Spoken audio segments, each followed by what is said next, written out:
This is from Vicky. Hi, Vicky. Hey, Vicky. If you don't have a specific question to ask, can you ask for the gods/goddesses to show you your path or paths to take in life? Yes. I'm going to add my own That was a question. quick answer. Yes, you can ask that. How do you do that? Show me. Okay, I'm jumping A Course in Miracles again. I know. What do you want me to show you? Quoted a lot. Dear God, Goddess, all that is, show me where you would have me go, what you would have me do, what you would have me say, and to whom. Say it again. Dear God, I'm throwing in the God, Goddess, all that is part. Dear Higher Power, Spirit. This is actually in the Course in Miracles. Universe, Verbatim. whatever you want to call it. But in the book, Course in Miracles says, Dear God, show me where you would have me go, what you would have me do, what you would have me say, and to whom. Say it one more time. Dear God, show me where you would have me go, what you would have me do, what you would have me say, and to whom. Thank you. This is why when I read for people, I say don't shuffle a question, shuffle a show me. That questions, by the way, you are always asking. Every time you're cold, you're asking to be warm. Every time you're too hot, you're asking to be cold. Every time you're hungry, you're asking to be fed. Every time you're thirsty, so you're always asking. That process never ends. You're always asking. To be aware of that is a good step. And I gotta say, the mind can really get in the way of that. Because we can ask question after question after question after question after question. There is a certain attitude that you can either focus on the problem or focus on the solution, and I think that's where people get messed up. Because if you focus on the problem so much, you keep getting more aspects of the problem which you focus on expands. Because you're focusing on the problem. Instead, you go, okay, I got what the problem is, now what do I want? There's a really good, powerful moment there when you say, okay, I get this. What do I want? Some people just don't want to get off the problem. They don't want to get off this part of the subject. Every subject is two subjects, what is wanted and what is unwanted. Some people don't want to give up the unwanted because it's comfortable even though it's painful. Or it's how they were raised. Or it's what they see in the world. What do I want? And you know, I ask that question to clients a lot after they go on for a half an hour of an hour session telling me how horrible things are. I go, well, what do you want? What? So you got to ask them, what do, I'll write it on the board, what do you want? Well, I don't know. Well, then we're at an impasse here. Because until you can, and by the way, that's why all the shit builds up so that you can go, I want something other than this, now let me really get focused on. What do I want? Complaining never got anybody anything more than more things to complain about. Some people enjoy doing that. Some people have made professions out of it, particularly in my family.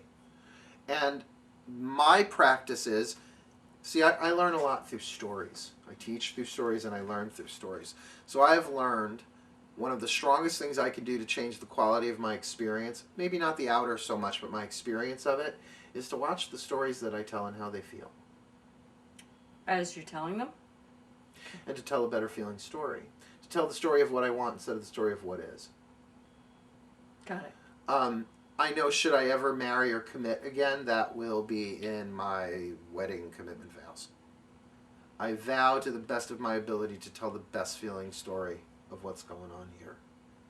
Because, you know, he left the cap off the toothpaste again. And if he could just learn to hang up a towel, my life would be so much better. And cook, well, last time he took me to dinner was Taco Bell, which I like Taco Bell, but still it would be, you know, and that's how people go on and they chew away at their partners that way. Chew, chew, chew, chew, chew, chew. Where what you can do is say, oh, someone asked me a question. Okay, I want to tell this story in a way that feels good. Well, you know, the relationship is coming along. I'm learning a lot and I'm growing a lot. And, you know, you should see him when he sleeps. He's just so cute. He's just so cute. And, you know, we're all here to learn and heal and grow. And I'm learning a lot from this person. And, you know, we went to the movies last week and he got me Taco Bell. And it was just the sweetest, you know, even though we were just sitting in the car. Instead of, well, he just keeps doing the same thing over and over. You feel the difference. I don't even have to tell that story. It's so well known. Your nose is itchy. I don't know what that means. Don't fight with me. I think that's your palm. No, that's no, money. that's money. The nose is itchy. Is that? Yeah, it's fighting. Or you're going to kiss a fool. What are the chances? We know it's not going to be me, folks, so... You ain't a fool. Anyway. Well, thank you. Do you want to fight? No. I want to feel good. See, And I want to tell stories that feel good. So, you know, that's a tricky thing. Did it answer the question? I think it did. I think it did. So thank you, Vicki. Thank you. And really just try and tell a better feeling story. And not just the stories you speak. Stories in your head are more important. Keep choosing for what feels better. Because that's the magic that you do when you're not even at your altar.